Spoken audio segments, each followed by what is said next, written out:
Welcome, welcome. Frank, Frank, would you please do us the honor of leading us in the Pledge of Allegiance to the flag?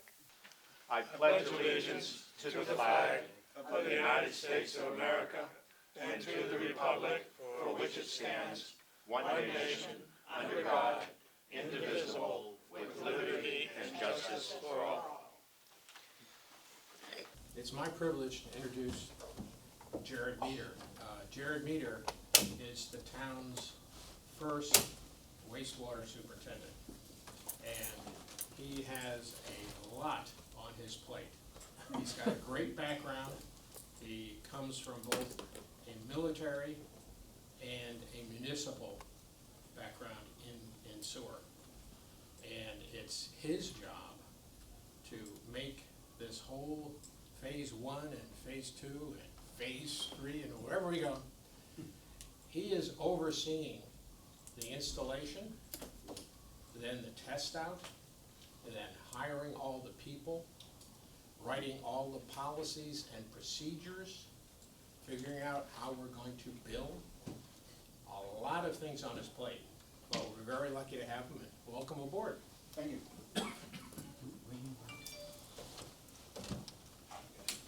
Everybody hear me? I don't want to talk. It's not working. Not working. What'd you do to the mic? It's blinking red, so I wonder if that means it's out of batteries. I can talk loud if everybody's okay with that. Do it. I'll break out the old military voice. As I said, I'm Jared Meader. I put the slides up here mainly. There'll be some pictures in it, but mainly to help me slow down because I can talk real fast, and to keep me on track because I love rabbit holes. So, like I said, my name is Jared Meader. I'm a grade 7 wastewater operator in Massachusetts. That means I have the top license. In theory, I can run Deer Island wastewater plant. I cannot. That's like 9 million gallons a day. Different, types of equipment. So I'm predominantly what they call an SBR operator. Sequence batching reactor, that's where I came up through, and ultimately all it is, you treat your system like a crock pot. You throw everything in there, you bubble it, you let it, get some air without air, and then you take out the clean water and off it goes. MBRs, my relationship to this is I used to also be a reverse osmosis operator when I was in Iraq. So it used microfiltration. So this is not as stringent, but it's the same concept. So when I heard that, I was like, oh. Started going through all the paperwork, and I'm like, I know this system. Obviously there's little dials that'll be different in locations, but the concept in theory is the same, and when in doubt, just follow the flow of water, is what I always say. I did 18 years in the military, was hoping to fully retire. My wife, after a couple tours in Iraq, I said, hey, hon, I just got to re-enlist one more time. I get my 20. And she's like, can you guarantee you're not going to deploy again? I said, well, I can't guarantee that. She says, well, I won't be here when you get back. And she said that the last 2 times, but something in her eyes this time said, she meant it, and, she earned it. I think sometimes in a lot of cases she jokes and says, when I was on vacation all those years, she in some cases had it harder dealing with the kids. I did 10 years in law enforcement. It wasn't until after my tours in Iraq I decided that is not the path in life I wanted. I was too volatile, and I wanted to deal with happy people all the time. So I got out of that field, and I was a stay-at-home dad for a few years. And one day I was at a PTO function. My wife came. I was in the back making pizzas with all the moms. She's out with all the dads, and I'm in there talking about soaps, and I kind of dawned on me, so I should go get a career again. I realized soaps, if I'm talking soaps, it's not the thing for me. So I got out of corrections, and like I said, I stayed home, and when I started looking for a job, it was going through the papers. What can I do that's going to cover childcare costs? And then I saw the wastewater operating, and I'm like, well, I did purified water. Can't be that much different. And I walked around the plant, but originally I was like, no way, I don't want to work with poop all day long. It's going to stink. And I went around the plant, and I just got more and more excited seeing all the. I'm ADD, so it's a ADD person's dream. 1 minute you're doing chemistry, next minute you're doing biology, then you're doing math, and then you're out there turning a wrench and changing oil. And then suddenly the alarm goes off because somebody's house is backed up, and off you go and you change gears. So once I saw a day of that walking around, I was like, this is my career. And, so I work with poop. I was also a call volunteer firefighter on the vineyard for 20 years. That was a great experience, and I got into it when I got out of Iraq. I said, I needed something to get my adrenaline up because I had that void in my body. What do I do with this pent up energy? And I saw the fire truck whip by one day and I went, oh, that looks fun. And so, of course, the first day on the job, I'm like, I'll go in. They're like, no, you got years of training in front of you before we send you in the house. And ultimately, I worked my way there and then ended up becoming a pump operator. So, stopped going to houses. And then I also do a lot of mentoring kids in youth sports. I got into girls lacrosse at first because my daughter wanted to play and she was too young. And the coach was like, she's too young. But if you want to coach, we'll let her play. And then the next year he retired. And I ended up becoming the coach of 48 girls and just myself. And it's like herding cats, teenage girls. But had a great experience working with the girls. And then I started coaching youth football. I really enjoyed that because it wasn't just the coaching the sport, it was also coaching a lot of these kids in life, helping to make decisions, working through anger issues, or simple things like when we traveled, we instituted you have to wear a shirt and tie. These are actually junior high and 5th through 8th, and so most of these kids didn't know how to tie a tie, and the ones that didn't have a dad at home really didn't know how to tie a tie. And I had fun. I printed out a book. It was like this thick of like the world's way of tying ties, and we sat on the boat. That's from Martha's Vineyard. Traveling to a game, and for 45 minutes, the kids are trying all these crazy ways of doing a tie. And it was, to me, that was the most rewarding part, is to teach them those life skills. So this quote I saw many years ago, and I prefer to find it again, and I wish I knew who wrote it. That makes it hard finding it. But my therapist set a half a glass of water in front of me. He asked if I was an optimist or a pessimist, so I drank the water and told him I'm a problem solver, and I feel that describes me perfectly. I don't like to conform. If somebody tells me the answer is no, that's not good enough. You got to tell me why, and there's got to be a path to yes. I don't want to do anything illegal or anything like that, but I think if we get out of our comfort zones, a lot of times we can find that solution to the problem. I use terms a lot like, my 3x3. If I can't reach out and touch it, I'm not going to worry about it. And if I have a problem, my first response is, how do we work this problem? What steps we need to get to, what are our goals? And that's my approach to wastewater planning. There's always things we can run into. So I felt that is perfectly me. So some of the things I want to talk about today is the water resource recovery facility and some of the projects. I got some pictures. I'm going to go into a little bit about what we do, because a lot of people don't know really what it is. They see all this expensive and very big equipment, and it boils down to just bugs, is what we do. Do a quick on the project phases. I was told I can talk what I want to talk about. I didn't want to bore everybody. I mean, everybody's going to see the articles, and I will touch upon them and things like that. I'm sure people have questions. But at any time, if you feel like I'm going down a road and you're like, I don't want to hear this anymore, I want to know about the articles, please raise your hand at any time, and I'll answer questions as we go. I'd rather be interactive than just presenting. One of the projects I'm working on, which is Mashpee Pond project, that kind of goes with the old, let's think outside the box, and so I brought that as an example. And then private treatment facilities, Southport, Willow Bend, people have heard about that, but I want to talk about what the advantages are for the town. Excuse me, Yes? I'm a swimmer. Yep. Normally, right now I have a bad shoulder, but normally I swim almost every day in Mashpee Pond. As you know, it was closed for a period here earlier. I guess it's been open now. But tell me about, in other words, the pond project, what you're doing, and will it solve that algae problem? So the answer to that is it will directly impact the pond. The hope is it will solve that problem. So a lot of the things that we hear about, we talk about total maximum daily loads of it, it's an educated guess. Are you putting in, basically you're putting in sewer lines so that, in other words, so you don't have the septic tanks and that sort of thing? Yes, so, and I will jump ahead to that because I can always skip those slides, not many of them. So, Mashpee Pond on the northern portion, where you go outside of town to go back into town on both sides, was excluded from the CWMP, just mainly because of the logistical issues would be there. But it is at the head of the watershed. It is the most northern point, and everything from there goes down. When I came here, I came from the vineyard, and on the vineyard we have a lot of land restrictions. You only got so much land on an island. And so we were trying to start getting really creative in how we could tackle this wastewater problem without laying millions of dollars worth of pipes to pick up two houses that might generate $2,000 a year. How do we justify that? So we started looking at these smaller systems They've always been available to us. There's things called the RME or just these package plants. A lot of places you hire an engineer firm, not that they're wrong, but they're gonna try to sell you the big package. And a lot of times, the big package is absolutely the way to go, but what if you can't? What if it can't fit in there? Do you cut off your nose and spite your face and just spend millions of dollars to do it, or do you try to find other solutions? And this is, what I did there was, I was looking at it going, okay, you have 26 acres of town land. Had to do some research, found it was unrestricted. Okay, so I looked at that and I says, it's kind of dead center in this whole area here. What if I put a package plant on here that removes nitrogen and phosphorus? And one of the other things people said, well, that's a phosphorus issue up there. It's also a nitrogen issue, because when the nitrogen comes out, it's gonna go into the pond, and it's gonna travel down the Mashpee River. So it's actually more of a nitrogen issue, because it's not in the ground, which takes 20 years, it could take 20 days, and it would be inside there.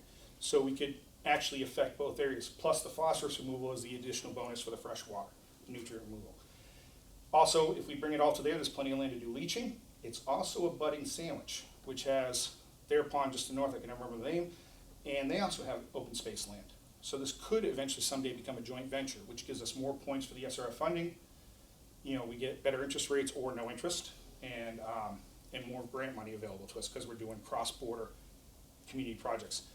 Sandwiches indicated they're interested. It's just 2 town meetings, 2 different paths, so we're gonna continue on our path, but always keeping in mind that at some point they're gonna jump in, and they've expressed interest. They just wanna know more. So Mashpee borders the Wakeby Pond. Yep. Whereas Mashpee, of course, borders Mashpee Pond. So it's kind of a town boundary there. Yep, so we're looking at, you know, building that boundary up, but starting up there and doing its own package plant, running it just like, you know, we would down here. It's just a remote satellite area, and we don't have to run millions of dollars worth of pipes down. Someday we might connect, but we want to kind of deal with this issue now. It's never cheaper than it is today, is my favorite motto. You know, sometimes you see a dollar sign, it's like, yep, picture that dollar sign in 10 years. Picture it after COVID, that was a 30% increase across the board on construction. So, in 1 year. And so, it's never cheaper than it is today, but obviously we don't want to break the bank today. So it's always that balancing act. So, that's the Mashpee Wakeby Pond project. That we're gonna do some more hydrogeo work, some more study, you know, surveying, make sure it's available. And that's what we're trying, and then do a cost analysis based off of that to determine, is it the better route for the town? A little history on me going back is I grew up in the vineyard. I had a house in the vineyard built 22 years ago.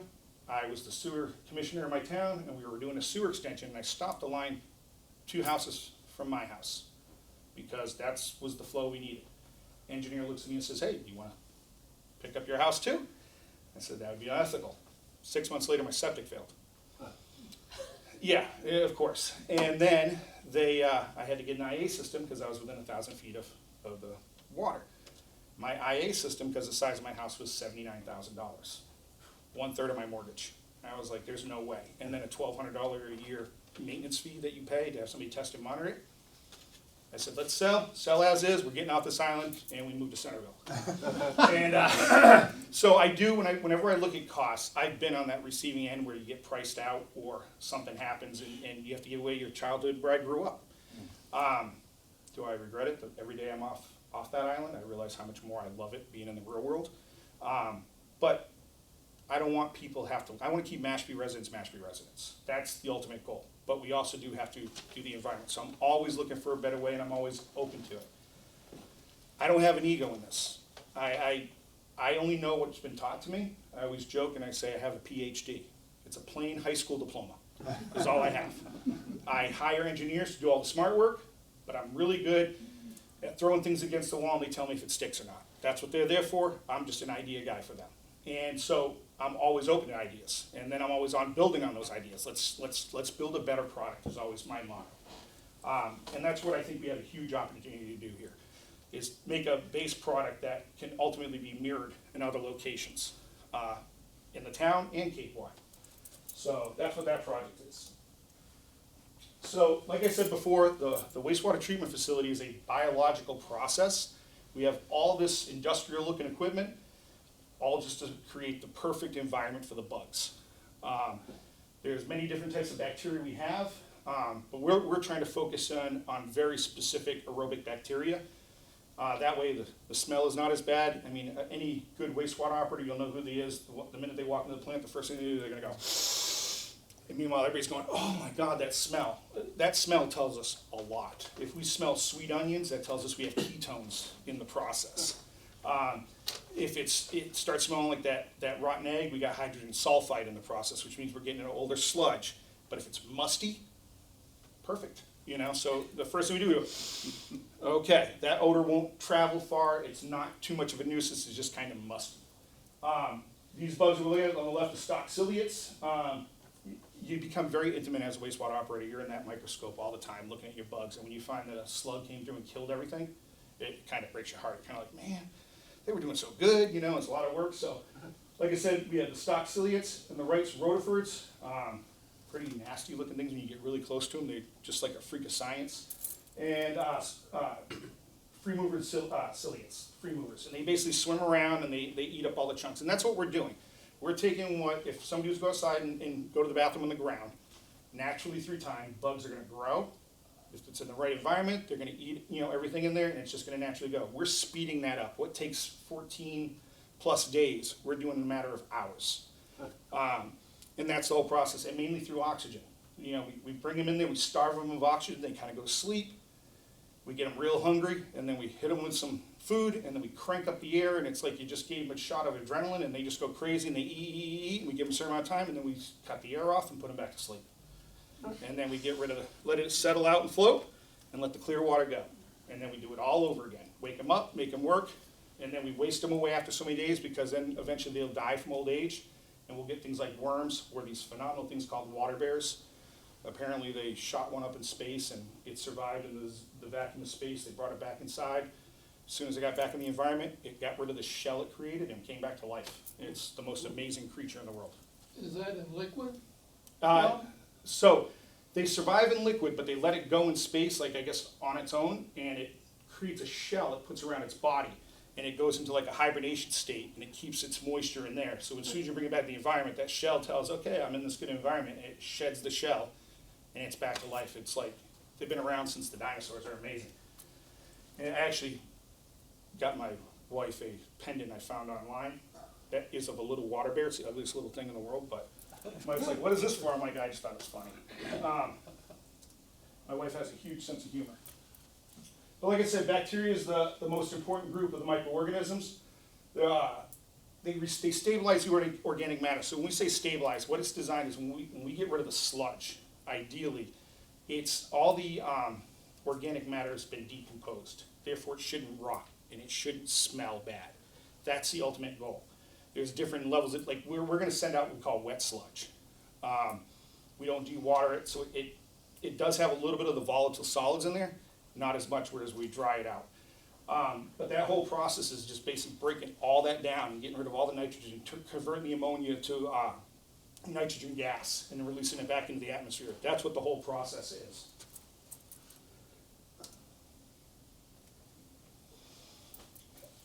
MBRs have become, like I said, I was using as reverse osmosis systems. That's kind of where they got their roots from. And somebody said, hey, if we can really strain out everything using basically silk wrapped around a vessel and putting it under high pressure, why couldn't we make the pores a little bit bigger and use it so we can do more flow? And ultimately, it's how they came up with the MBR process. The way the system works is, like I said, we bring in the bugs, we starve them, or we bring in the food, we starve them with the bugs. Then we aerate them. In that aeration tank, the mass of bugs is basically like the scum on the bottom of a pond. That's inside the tank. And as we mix it up, we allow that contact time for that mass to touch all the fresh food. And we keep doing that till they eat it all. And then we shut off the air, and all the dead solids that don't have organic materials will settle to the bottom. All your greases and stuff will float to the top.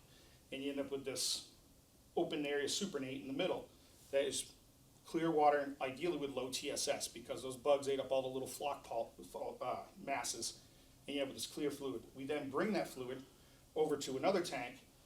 In the old systems, we would use sand filters at that point, and we'd push the water through sand and have it catch all those little particles. We've eliminated that big piece of equipment, that building, that redundancy, cost of chemicals to maintain, and just all we do is we suck it through this filter. If the filter starts to get plugged, all we simply do is the machine will say, okay, pressure's this high, stop, put it in reverse, blow everything back in, shake off all that stuff that got caught on it, go forward. It'll do that for a bunch of times until it gets too dirty, and then we do what we call a citric bath. And we basically take citric acid, we mix it into a big tank of clean water, and we shoot it back through backwards and really let it sit and scrub and soak, eat all those particles that didn't get eaten before, and then it'll suck it all back out again. So it's a very smart machine. It relies heavily on pressure. It doesn't, like I said, doesn't require a secondary clarifier. So a clarifier is, you have two of them. You have a primary, which is your primary, the most basic form of wastewater that was used back in the days of Romans, was you put it in a tank and you let things settle and you let things float, and that's it. And that's what a primary clarifier does. Then it goes into the main process, which is the secondary process, and then you have what's called the secondary clarifier. That little bit of microscopic flux that I was talking about would go in there and settle out also, but we are able to avoid that and speed up the process. Now, is all that in a liquid form? All that is done in liquid form. We're doing everything in liquid And you're form, pumping it back and forth? pumping it back and forth, moving around until we get that clean supernate, and then we shoot it out through a pipe into these stand beds and let it naturally go back into your Now, lake it's what supposed to. chemicals do you have to purchase to do this? So, as far as the treatment goes, the only thing we might have to, and we don't know yet, you always plan for it, we have a carbon source, and it could be many different things. Because this is predominantly residential, I don't foresee us having to use the carbon source. We had one on the vineyard, actually every plant I worked on the vineyard had it, and it was literally that old machine that sits in the corner waiting for the emergency day when we're gonna need it. When you usually need is when you start getting things like car washes, a lot like a laundry facility where it's giving you wastewater, but it's not giving you food, waste, organic material. So then you would Gray supplement that. water? Basically, it's what it is. It's gray water, what we'll end up receiving. And you might, if you get more than that, then of the food from coming from residential, then you might have to supplement the carbon source and allow it so the bugs will stay alive and work. What is the end up waste that you have to get rid of? So you end up with what we call sludge. Sludge? Yeah, it's a black sludge. You take that, we pump it into a truck, and it gets taken off Cape to someplace, and that's gonna be the tricky part. It's a discussion I'm actually having with several different groups and people trying to come up with a solution of what are we gonna do with this wet sludge, because Rhode Island is this close to stopping us from taking it. Maine is another location, but now they're dealing with PFAS issues up in Maine, so they're not wanting to take it. It could result in us having to ship it out to Ohio, which greatly increased the cost. So we're already looking at what was supposed to be way down the line of dewatering. Now we're trying to do a cost analysis. Is it maybe smarter to bring it forward and start dewatering here? It's gotta be in a tanker truck? Right now, it's in a tanker truck is how we would get rid of it. Yes? Is there a secondary use of that sludge? So there is, with an expense, like it's something that we wouldn't get into just because of the cost of it at this time, and we don't have enough flow. But it is for some places, like if that's all you took, is which I'm proposing is a regional sludge facility, you could gasify it, get rid of it completely. You could burn it, use it for energy, creating electricity. You could de-water it some more. They mix it with fertilizers. You can make biodiesel out of grease, 100% biodiesel. It's actually a 95 and a 5, I guess, whatever the rating scales are. But they use 100% of the grease. You can do methane gas, sell that. So there is benefits to a company that decides they want to get into it. I know Dennis is looking at trying to put in the biodiesel, but one of the things they run into is the cost of manufacturing that plant. What are you going to recover that cost? And that's always becomes the balance. Would it be better with methane, which is natural gas? Methane is another good source. It's inexpensive, again, to produce, requires a lot of infrastructure, a lot of flow. We don't have that ability yet. Some places just even have smaller areas where they use it to, supplement their heat. What's the cost to get rid of a gallon of it? I do not know off the top of my head. I just know when I came here, it was already ruled out, and I'm trying not to deviate from the path too much. I tried to spend my plan was to spend my first year and observe and really learn what the town's direction is, and it has not gone that way at all. The decision-making process came early. I was actually just talking to Chris recently about we're gonna try to get some video footage of the plant, but I did go yesterday and take some pictures just to kind of show what the building looks like and where we're heading. So actually, this sludge that you end up with, essentially, you just let it leak into the ground? No, like I said, we keep it in a tank, we put it in a truck, and we ship it off, and then another location that we pay will either gasify it, burn it, dewater it, whatever process we can get it to whoever's willing to receive it. So actually, you're shipping it? Yep. Okay, you're not, we're not trying to, in other words, put any of this stuff back in the ground. No, we're not. So anything that's captured, like the PFAS, things like that, the idea, hope is it stays in that flock mass, and we just ship it off gate. It's like getting rid of our garbage. Yep, exactly. What happens, what happens to toilet paper and wipes that people are not supposed to be flushing? So everything does get ground up inside the system. The one thing that really doesn't work, it's kryptonite to us, is the adult baby wipes. Those microfiber, Yeah, it's kryptonite to any wastewater system, whether it be gravity or low pressure. Those things get hung up in pipes and they can create a dam or even a complete blockage. In grinder systems, they will bind up the cutters. They're just, I wish they could figure out how to make body armor out of that stuff. It's impossible. Right. The system you have now, the treatment plant. Yep. Is designed to handle so much Mhm. flow, right? But we have sections like 1 through 5, or we're trying to work on number 2. yeah, like, The plant that we have, will it handle all these, sections? Like, Yes. It will, well, it'll handle most of the sections. There was, in the original design, you'll see down south, there was the opportunity for satellite plant. And that's most likely what we'll go with. It will handle basically everything within the next 20 years. So one of the genius things I really loved about this project is I showed up, and everybody talks about, like, when I showed up at Bluffs, it was like, oh, and that's where the expansion's gonna be. There was nothing there, it was just a field. And now they're doing their expansion, and they're not using it.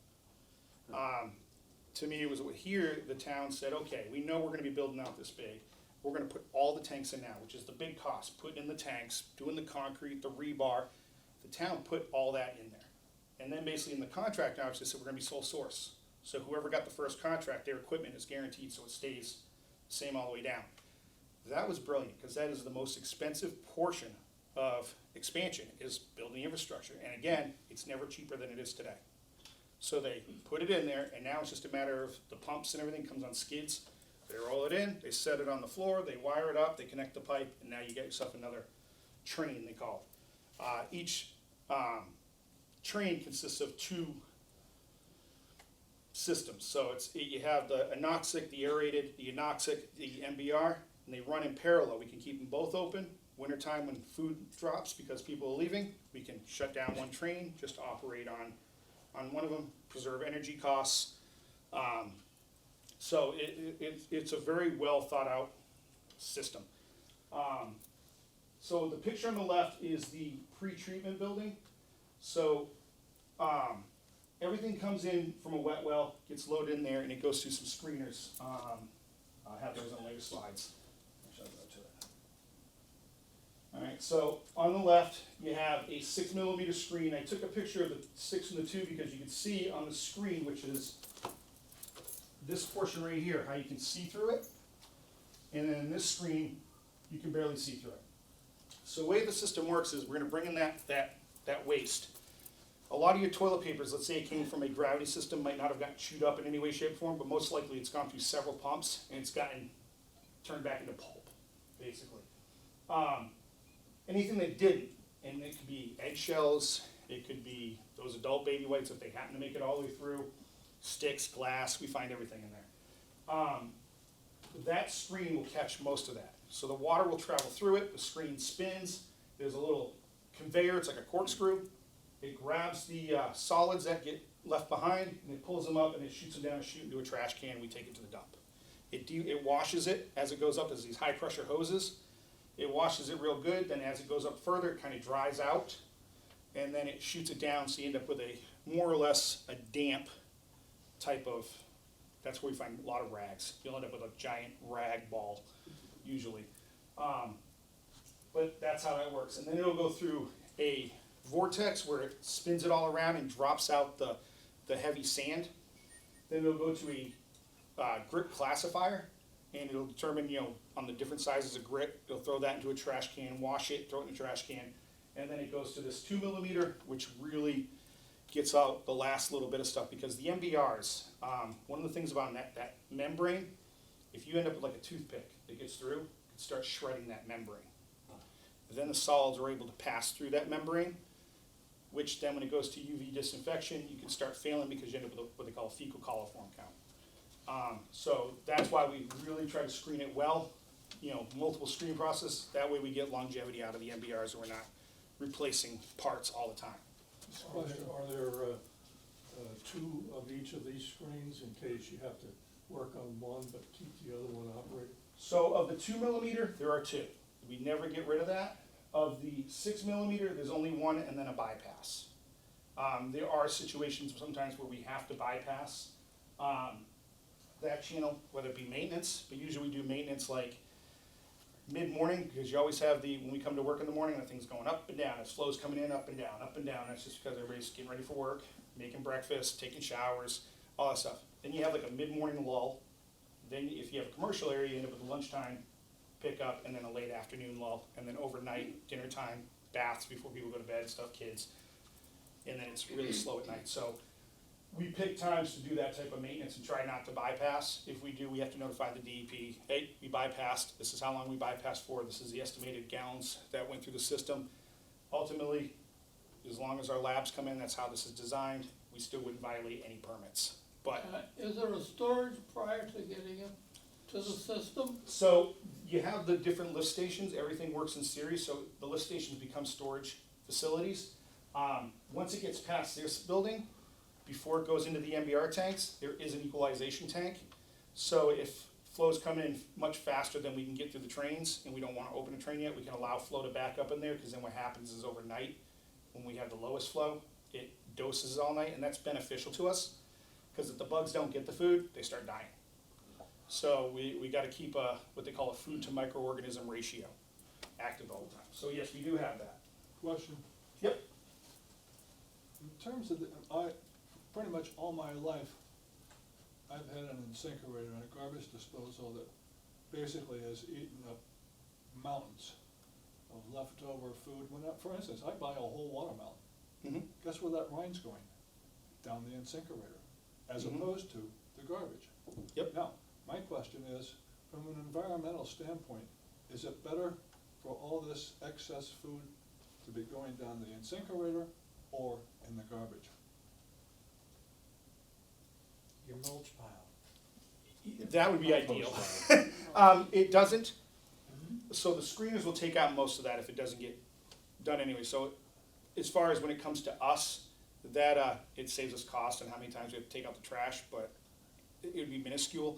I know on the vineyard, we did not allow garbage disposals, not for any particular reason other than way back in the beginning, they said no garbage disposals before I got there. There really isn't no need to deny garbage disposals, unless people abuse and they flush things that we don't want to have. Throwing chunks of grease down there that they kept in the pot with all good nature, they're going to throw in the trash, and they decide, I don't want to put it, and they throw it in the sink anyways, and it gets chewed up in there and sent out. We don't want that. We don't want people shredding cloths, rags. Oh, it's in the garbage. It'll spit it out. Now, put that in the trash. It's basically food. Yes, if it's just food, that is beneficial to us, just food. And anything that's too big that we can't put through the process, we screen out anyways, and we'll take what is beneficial to us. So, but we do like food, especially come the wintertime. We were at a point in the vineyard, we were debating between dog food or rice. And we were gonna dump bags of it into our SBRs because unlike this, an SBR is less forgiving. We have a certain water level we have to maintain, a certain food to microorganism ratio. And when we start going through the transition, it's suddenly we have a bunch of tourists, and the next day we don't. And it's such a shock. You can't start the process early and reduce your bugs because it's too much flow, but then vice versa, when it just disappears, now you have way too many bugs. You try to waste as much as you can to get rid of those bugs that you need to have that right balance. And it's a guessing game. Turn it on for 30 seconds. That should get them all. Ah, shoot, I overpumped. It happens all the time. So this system's more forgiving. And by allowing people to use garbage disposals, you get more food, and it allows us to, maintain that flow and that ratio longer. Does Mashpee have any regulations on garbage disposal? 'Cause We do not at this time. That's what we're building right now. We actually have policy group now. We're gonna meet together and start putting together these policies so we can put out the final regulation before opening.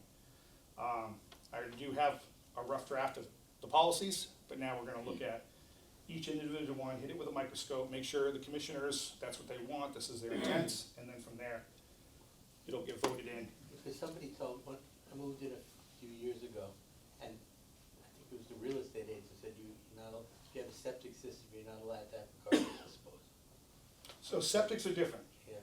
Septics, yes, I don't know of anywhere that allows it, I think even Title V Mass says no. DEP regulations is a 50% sizing penalty for a garbage disposal. Yeah, So you have to meet flow characteristics and you have to oversize by 50%. yeah, because that's Board of Health, and one thing I'm really big on is, I don't like people getting in my backyard, so I stay out of their backyard. Somebody comes to my office, I got a question about my septic, I'm like, let's walk on down to the Board of Health, because I don't wanna misspeak. And if I say something, it's suddenly law, because, well, he said down there, and it's like, no, I didn't, you know, so I'm always like, hey, let's go down and talk to them, and vice versa, I don't like people talking, because it's such, we're changing so fast with different things, that it's like, what was good today is wrong tomorrow, so I always ask the same thing. Are you gonna be involved in the, out in the field, when they put in the mains from different areas? Has that been engineered? I live way down in Papaneset, which is a good 4 miles from here, or 5 miles to the plant. Do you get involved in any of that? So, The layout for the gravity and the lift stations? so we don't have anything built way out. What we have right now is we're working on the next phase, which is phase 2. That's what, right now we're designing those pipes. We've already started looking at what's gonna be our phase 3 area, but not as far as where pipes are gonna go or anything like that. I did meet with the PBA, 2 weeks ago. Got an understanding of what's going on down there, actually very thorough, briefing I got. There's actually a lot of things I found very interesting. But the hard part is that most of that area is outside the watershed. And one of the things we have to address is the TMDL, the total maximum daily load. That's how we get our funding. So to try to sewer down there right now, we'd be doing it straight out of our pockets, because there's no justification for most of the area. And the area that is justifiable is on the southern end. We gotta get rid of the source of the pollution way up here, because you guys are receiving everybody north of you coming into your area, and if we don't get rid of that and we start sewering you, it's not gonna matter, because everything's gonna still come through your area anyways and still pollute. Well, years ago, we Mhm. had no water. And we had pollution down in Papaneset, I guess throughout the areas of Mashpee. And New Seabury, Highwood was the water supplier. And we had all kinds of pollution, a lot of sickness in the area. I've been here for 60 years, I mean, had a place, I have a place. And it got to the point where there was a lot of sickness in Papaneset because of the water condition. My wife and another gentleman, Tony Petruzzi, from Papaneset, we got together, and I said, why don't we go to Highwood and see if they get any extra water? It ended up that they had no customers all winter, because nobody lived here. Well, a few of us did come here during the winter. And within sending a brochure out to the neighbors, within a month, we had everybody at my house to give $200 for the main. Within a few months, we had water in then it came from Papaneset or Highwood through the whole town. That all happened because of people put the money up of $200. Mhm. Every piece of property somebody owns, and somebody will give you $200. So that's how we could get the water up to the sewer plant. I know it's pretty complicated to do this, you know, to get the people to do this, and pay for that pipe coming up and some lift stations, because the lift station can push water 2 miles like nothing, just like that. Yep. I was involved with that maybe almost 40 years ago. What was at the base up here? I was working for the Coast Guard. And I had 600 homes, and a lot of them were not being used because of that. And I was able to get the mains cleaned out and the houses tied up. They had 200, and I ended up with 600 in a period of 9 years. Well, unfortunately, we're kind of held by that TNDL. Like like I said, the Mashpee Wakey Pond thing was outside the box. It's kind of like everybody's used to the phases: phase 1, phase 1A, phase 2. I said let's get rid of that. That we don't want to confuse this with the phases. This is a in addition to. That's what the project is, because it can ultimately decide in the future how we continue to approach the wastewater project. Do we continue to put miles and miles and miles of pipe that doesn't get tapped, at extreme depths? Or do we instead is it cheaper to bring the plant to that area? Or even better yet, whenever we're building neighborhoods now, the developer comes in there and they're required to have so much area of open space in that development, so you end up with these swaths of houses and then all this open space. Why can't that open space be a community septic for 15 or 20 homes? So now instead of you getting a 40,000 plus IA system and then paying $1,200 a year to monitor it and keeping that contract, you now all share that cost, that 12, and then the town takes it over. We come out and monitor it, and you just get a sewer bill. Because and you don't have to worry about it. It's almost like having a sewer. It is a sewer, but it's just not a grand sewer, not this big sewer. Plus, the problem with IAs is if you don't keep the nutrients up, so if you go away for the winter and you come back in the spring, you're gonna take at least a 2-week period to start developing your bugs. Yeah. So for 2 weeks, you're still not within compliance. Then you're here for a month, cool, got a month worth of clean water, and then it's no longer compliant. So it's really not doing what it's supposed to, whereas if you have multiple people in one tank, you consistently get the food. And therefore it can continue to operate over the winter. Come springtime, it's just a little ramp up, but you're getting treated water. So that's another benefit to it. And you don't have to have, because right now there's not enough operators to test every IA system there is. You have to have a grade 4 license for an advanced denitrification system. And we can't get people to work at towns and other places. So this will simplify that and allow one operator to cover more homes and clean up the environment. So that's what this experiment's about. One of the big things is everybody's concerned about always is odor. All right, like I said, musty is good to us. I don't suspect, so they actually did 2 things here, which I was, again, impressed by. They put what's called a biofilter. And what that basically is you take and you put a media, some sort of, like where you use seashells, they use glass, they use wood chips, there's many different types of media. You cap it and you sprinkle it with water. You want to keep 80% humidity in there. If you keep the 80%, you're going to get this growth all over everything in there. And as the air passes through, that bacteria is going to eat the smell out of it. So that's the first stage. Then the second stage is you have a carbon filter. That's kind of like in addition to. So when the summertime comes, it's hot. Everybody kicks on their grinder pumps for the first time, and you end up with all this dead sludge that was sitting in the tank over the winter because nobody was using it, and it comes in. That stuff's going to stink. So I turn on the carbon filter and use carbon and actually we use air scrubbers too. So we actually use hydrogen, sodium hydroxide, and hypochlorite to keep the pH balance. And we basically scrub that air before it comes out. So I will cautiously say you should not have any smells. Obviously, if we're taking the tops off one of the tanks because we're doing maintenance, there's the chance for an escape specific times of years, but usually it's a quick little, we open the tank, we do 2 hours worth of work, shut the tank back up, and it goes away. But that's when we ramp up this system. This system has the ability to be ramped up. We can turn the fan up and really suck the air, so even if we have the lids off, we could try to still through vacuum suck the air down there. Is there a block flow diagram somewhere where a layman like me can? I was gonna bring that, and I was trying to scan the picture that I have, and when I brought it down to the computer, you couldn't read nothing, and I was trying to lay it all out, so I'm trying to give more like a verbal on it, but again, so one of the things is I have an open door policy, probably the worst thing I should have, because I literally all day long have people coming in, hey, I was at the town hall paying my bills, and I wanna come talk, and I'm like, okay, I'm getting ready for tomorrow's men close meeting, sure, let's talk. But I do think that's very important that people, when they come in, you're gonna get my undivided one-on-one, answer your specific questions. I encourage that all the time because too much misinformation gets put out. People that might be against it or don't understand it, or they heard something and they just repeat it. Come ask me, I'll tell you the truth. And there's goods and there's bads to everything we do. I just hope the benefit is. So the block flow diagram does exist? Yep. Is it something that I can get off a town website, or?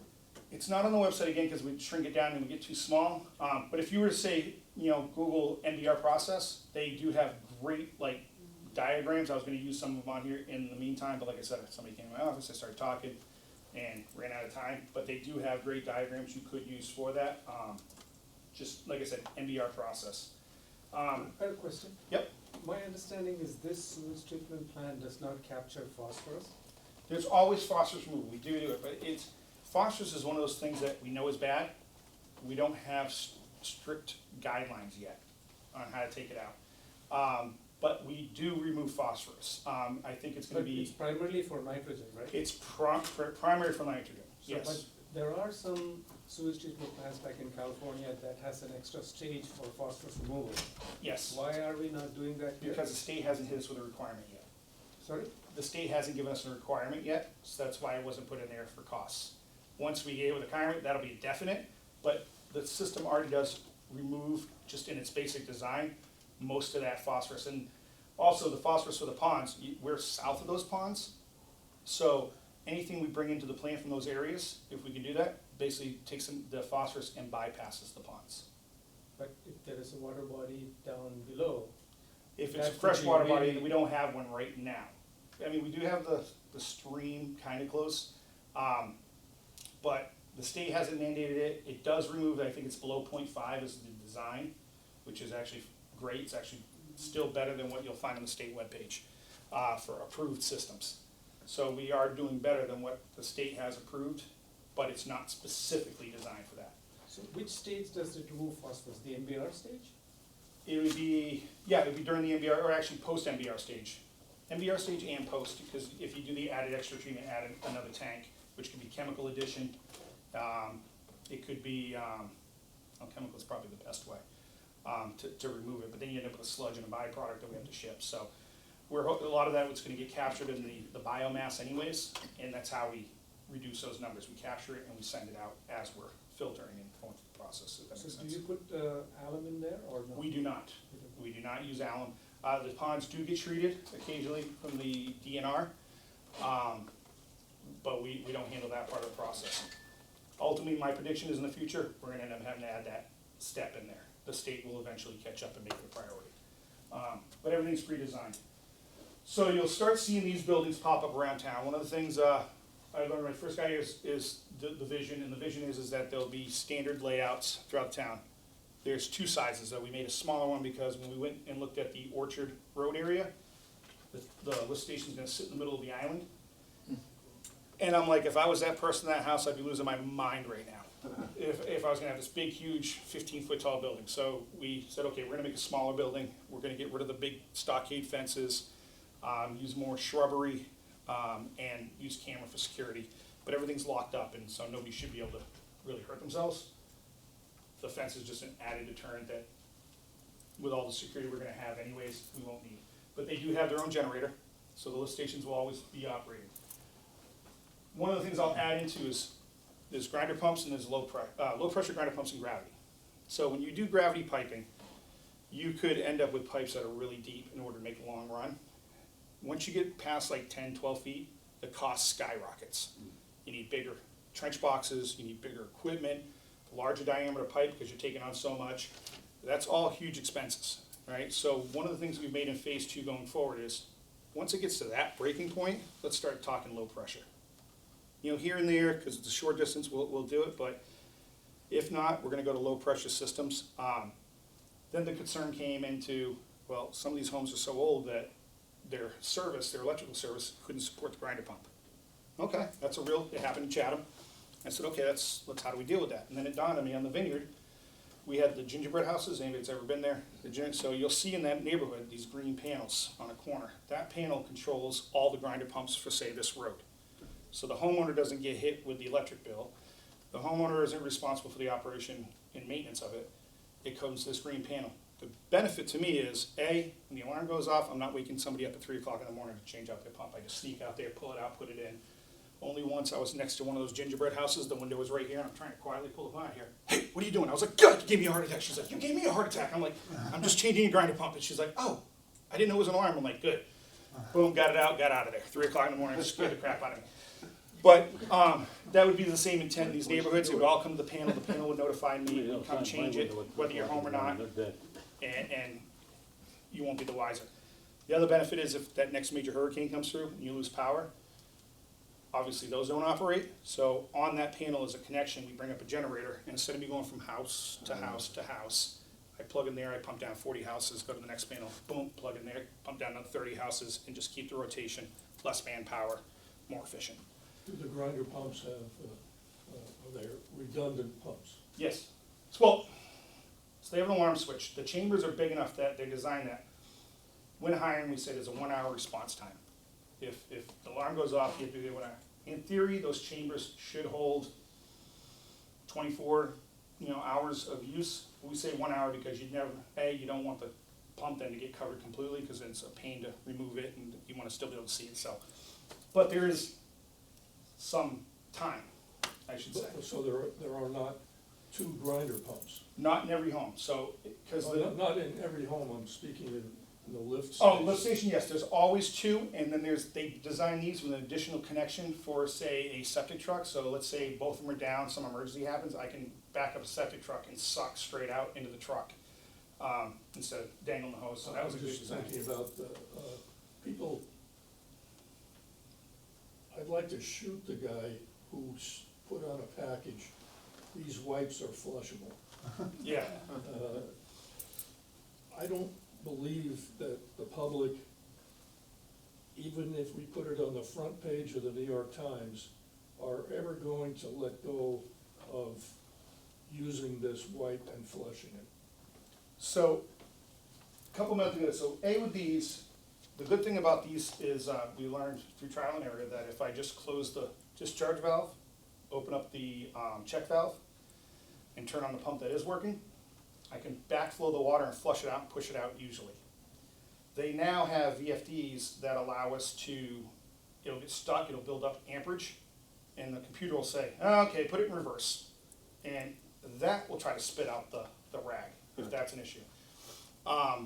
Another option is, we learned, because we had these 2 88 horsepower pumps, I mean, that tall out of the tank, this big around, the biggest, well, first we used a backhoe and blew the hydraulic lines, we had to get the biggest tow truck on the island to pull these things out. It's been the first time they've pulled out in 20 years.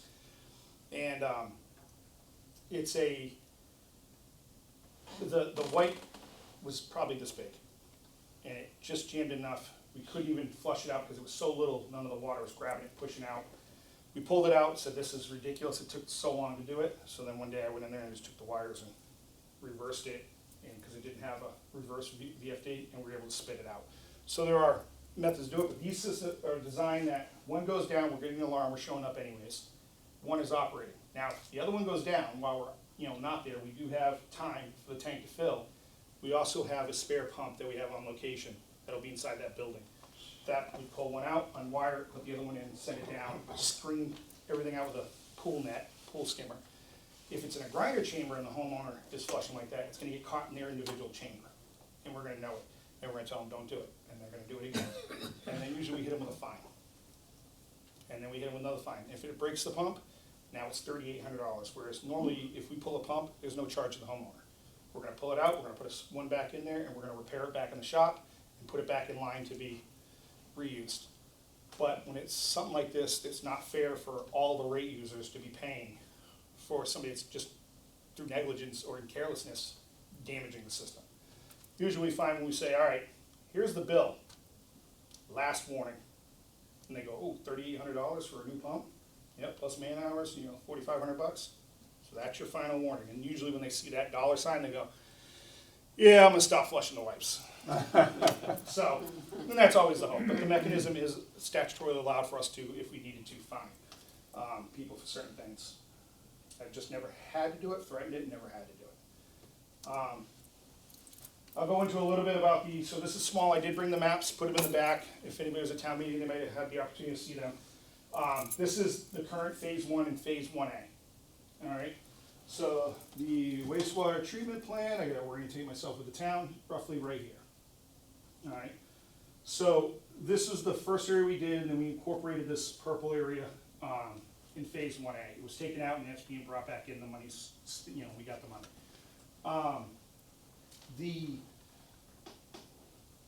One of the issues, and I'm gonna briefly touch on billing. Where are you? That's a Mashpee? Yep, this is in Mashpee, Okay, this where's is the highway? Falmouth Road, What road is that? this is Falmouth Road right here, this is the dump. And we're just off the dump. Falmouth Road is 151? No, 28. 28. Yep. So, one of the things is you have condos. This is where it ends. This is the only part I'm gonna talk about billing because nothing's been decided with billing, but one of the considerations are taken into, that I have to consider is, I had a condoized unit on the vineyard. Somebody went to Florida, legitimately went to Florida, and they flushed their toilet and the flapper stayed open and the thing ran for months. So when the sewer bill came out for the condo association, it was an additional $23,000. Of course, we're not paying that. I'm like, well, I processed it. So they went through, they had a plumber and they found the toilet. So they said, you need to go after her. No. My contract and who gets billed is the association. That's who I'm coming after. No, but she needs to pay. That's fine, go after her if you want to, but you're paying me. Went back and forth for 8 months. Eventually I had to threaten to shut them off and kill their sewer, which would have closed down the whole condo. It was commercial, not residential. And they paid me, and then they went after that person, and then they said, would you be okay if we put more meters in here and try to shrink each unit by, absolutely, I'm okay with that.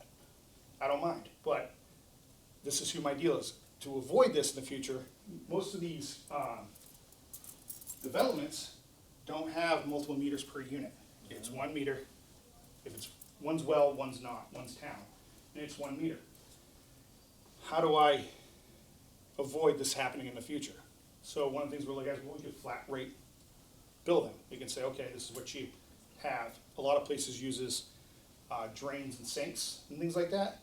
And then I found out in Edgartown, they audited their system for the first time in 10 years. And now I know why, because it took them 3 years to audit it. Because they're away, they are at work during our working hours, so we couldn't get in. Or they just said, no, you can't come into my house. And so you had to go through a whole process, starting them with fines and things like that to let us in there. And it took them 3 years, and by the time you get it done, technically you're supposed to be doing it again. So it becomes a never-ending pain. So I was like, how do we avoid that, you know? So then I started looking there, and I was like, why can't we use bedrooms? Because the key is you're trying to find something that is in common with all the other people that are on the system that everybody has that you can assign a value to. So we said bedrooms. It's the same thing as using drains, which is very common. If you try to look up bedrooms, though, you won't find it on Google. But I'm working with engineer firms. That's why I say we're working through the process. Is it the best method? I've got multiple people looking at it, engineers. We have the Abrams Group doing the financial portion of it to see if it really is beneficial that way, doing a cost analysis. Right now, it just looks like it's going to be the fairest of the options. Now, the question is, well, what if I don't live in that? Like, I have 2 bedrooms that my kids used to stay in, but now they're out and they're grown, and I just have these 2 bedrooms.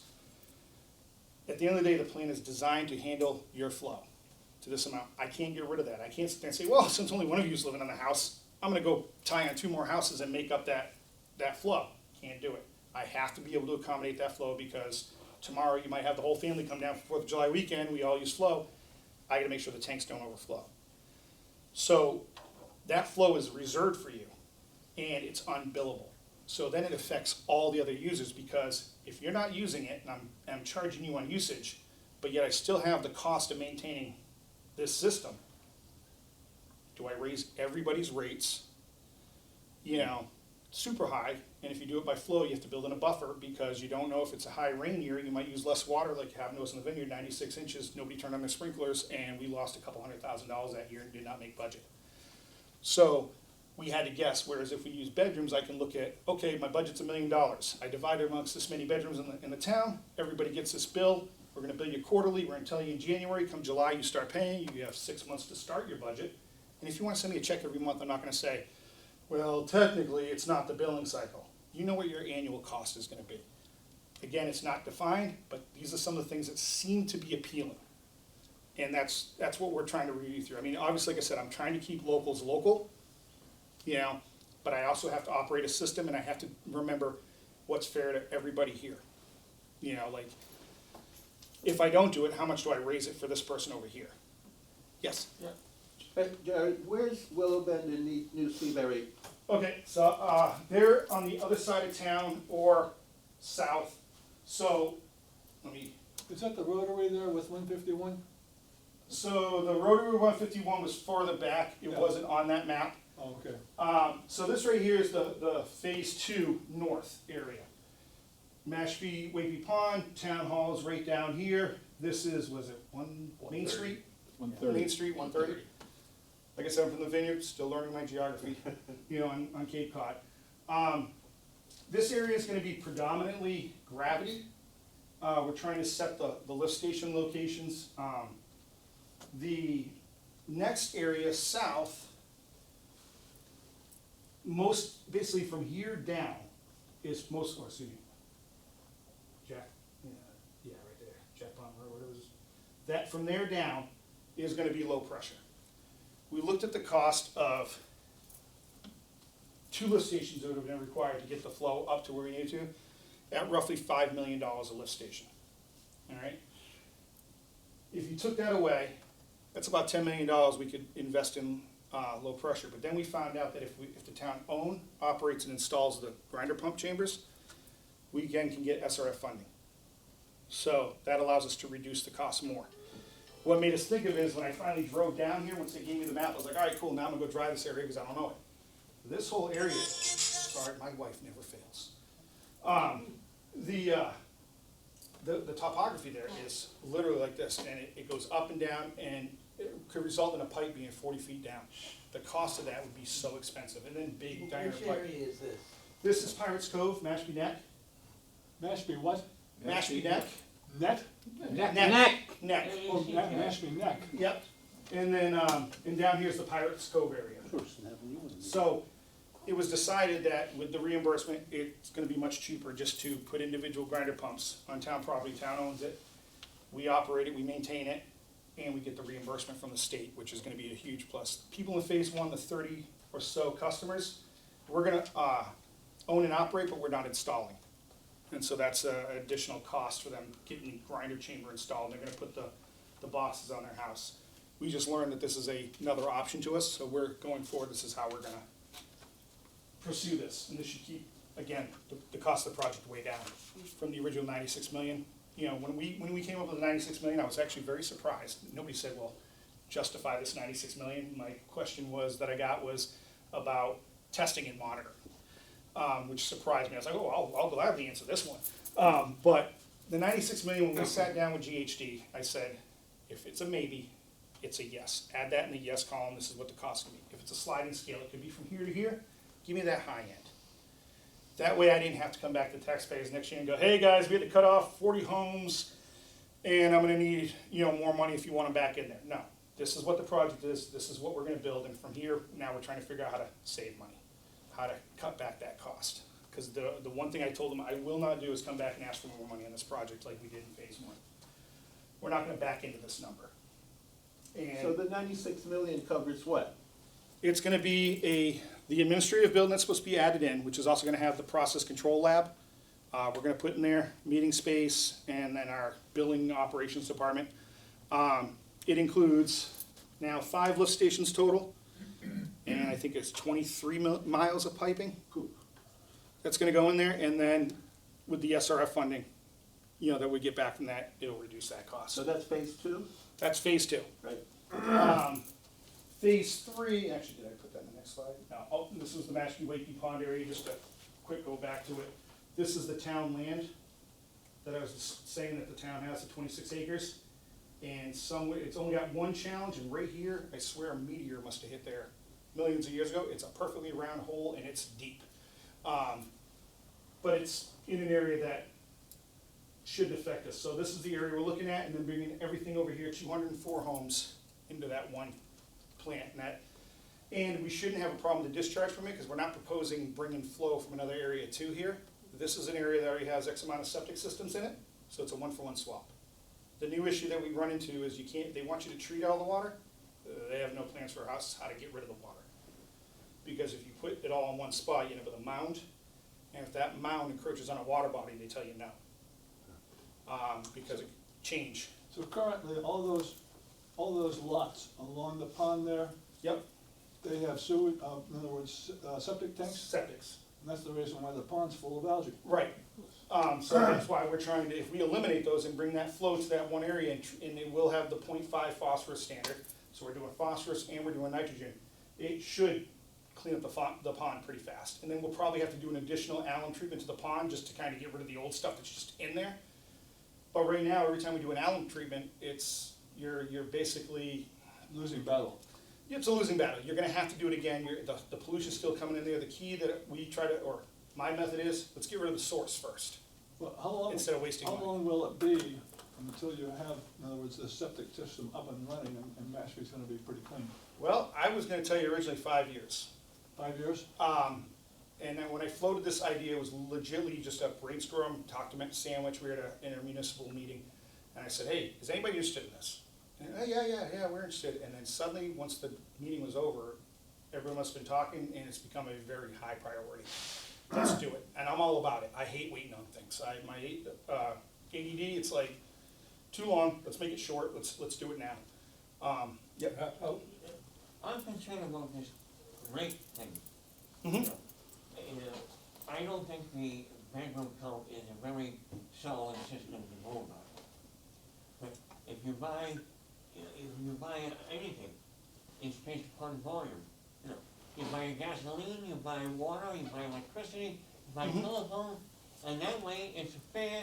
You know, people can have bedrooms and then they can go and change it. You know, after you get the building permit, we'll cut this up and we'll put it over here and, you know. Usage by flow, to me, is the fairest. That's the way I've done it everywhere else. But I've always gone into pre-existing facilities with a known budget, set costs.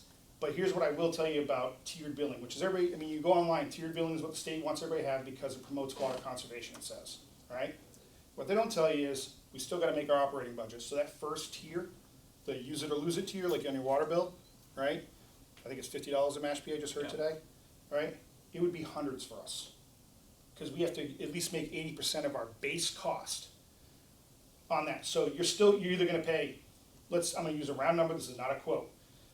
It would be $400 per bedroom, or it could be $400 on your first tier of the thing. To me, per bedroom is more transparent. You can literally look at your house and go, 1, 2, 3 bedrooms, this is what the rate is per bedroom this year, this is what I'm paying.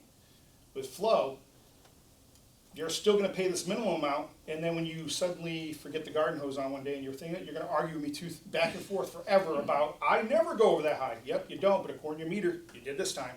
And then I don't own the meters. So if there's anything wrong with the meter, everything happens, I have to go through the water department. So, not saying we won't go to it, but I think right now with unknown cost for the operation of the facility, it's a good guess, but it's a guess.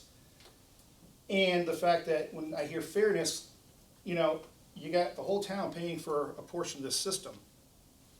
They're also gonna subsidize in the beginning of the system. Because we know if we try to charge you what it would cost per room, it would exceed the high on Cape Cod, which is Provincetown. It's about $1,100 A what, a year? a year is what they pay. We would be in that, we have mostly 2-bedroom homes in phase 1, so we would be in approximate that area, a little cheaper, but for those 3-bedroom homes, now you far exceeded it. So the town is gonna subsidize. We just don't know how much that is yet. We gotta find that comfortable number where we wanna be at. Again, we could still decide flow is the best option. It just requires equipment, time, and everything else. But, like I said, we're looking at this option. It seems to be the most transparent. It allows people to budget, because once you go meter, if you have that leaky hose you didn't know about, that's a bill you're paying for, not hose, because that goes in the ground. As you go along now, you get people to have the pipe come to the house, right? Mhm. And then they say, well, are you gonna get a meter or not, you know? And when you go by consumption, like per gallon, Mhm. it seems to be like, and the consumption too can vary a lot, because in the summertime, there's a lot more houses, everybody's flushing hot toilets and sinks and whatnot. Yep. Um, Well, in a lot of places, when they do tier billing system, because they're seasonal, what they'll do is they'll tell you, okay, this is a sewer rate, except for July, August, and September. And they quadruple the cost during that period. And then homeowners say, well, that's not fair. Well, again, I feel we're doing the same thing as per bedroom count. That way, we're just hiding it a little bit. To me, it feels dishonest. I'm like, let's just put it out there.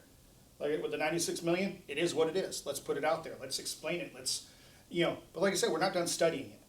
That is just what we were leaning towards at this time. It's called a fixed rate.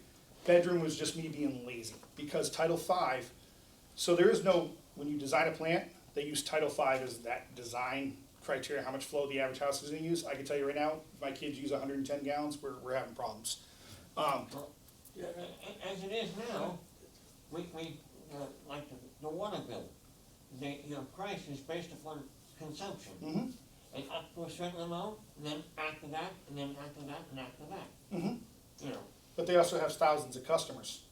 So they can keep costs down. So the more customers we have, the more we can reduce. Well, And it might, and like I said, it might be a hybrid system. It could be, as long as you have a meter, we're still gonna meter, that could be the decision. But if you're in a condo, we might go by bedrooms because they don't have a meter. So, yes, the condominiums have individual meters, no, they do not. they do in Osterville. The two that we have right now that are on the system, because those are the only ones I can worry about, they do not. They have one meter in one building. That's the one that is on town water. The other one is well water, they have no meter. Doesn't say we can't put in a meter, but then they're not broken down into the individual homes. How do you do that? At the cost of many thousands of dollars trying to do those individual condos. So that could be a solution where we do usage based, but if you're in a condo, then we do by bedroom. So, like I said, we're just looking at all the options. Nothing is set in stone. The sewer commission is, and when we do set it in stone, there'll be a public hearing coming, and everybody will know about it, because it is a public hearing process. Okay, hold on, everybody. We're supposed to be out of this room in 5 minutes. about 5 minutes or so. One more question. So I don't know where you are in the presentation. Unfortunately, Just there's one somebody last else coming in into the room. Has there ever been a study on how much pollution the geese cause in ponds? Not, so they do figure out, they give you a percentage. So when they figure out the TMDL, there's a lot of things that are guessed, but what they focus on is what is controllable. Controllable is road runoff and septic. Septic is the biggest one. You can try to fight the geese all you want, they will come. There is a percentage they put in there, but compared to what we do with our septics, it's very minor, just like Jared, fertilizer. You want to show this? This is the August 2nd Mashpee Enterprise, which has a lead story on Wastewater Superintendent, whom we're looking at and listening to, about the warrants that are coming up. So I just want to call your attention to the August 2nd, and I think it's on the stands now. Yep, Good? it is. Yep, it is on there. Can you go over the schedule for the rest of the phases? So, phase 2, we should start construction next fall. And it'll take approximately 2 years to do phase 2, and it'll be done in 5 contracts. So we're gonna be doing multiple areas at once, maybe one north, one south, and then when they're done, start the other one. Has yet to be determined, depending on who bids. So that'll start. Phase 3, we're in the stage right now, we're just conceptually planning, like, is there a place to get rid of the groundwater? Is it cost effective to run a pipe the whole distance, or bring the plant to that area? There's things we had taken, the Air Forces offer us the old PFAS cleaning site. That is an opportunity to have a lot of infrastructure already in place. We're also looking at Willow Bend and Southport. Those are 2 constructed systems with its own collection system that they asked if we're interested in taking it over. If that is an option, then it gives us opportunity to A, increase revenue, because we have more customers now. B, be able to connect people that are around that area to those systems. So that could reduce costs from running pipes, depending on recharge. And it also allows to do things like if, say, Southport, we could maybe eliminate the high school treatment plant, save the money on that and send them to there. And then there's the Wampanoag Village IA system, maybe that can be brought into there. And then there's the assisted living, I believe, building, that could possibly go into there. So we're looking at all those different scenarios, like what if we can bring these people in, what's the benefit? And then the other side is that I don't wanna be unfair to the people that live there. If you're only paying $300 a year and it works out to $400 a year, well, let's have a conversation, because this is kinda gonna hurt them. Is this what they truly want as an association? So we're looking at all those scenarios. Because the last thing I want to do is bring people in there and tell them, guess what, your bill just got tripled. I'm not going to be a popular guy. I heard the town manager speak, and he said that We have to leave. that 5. Thank you very much. Yes, no, thank you.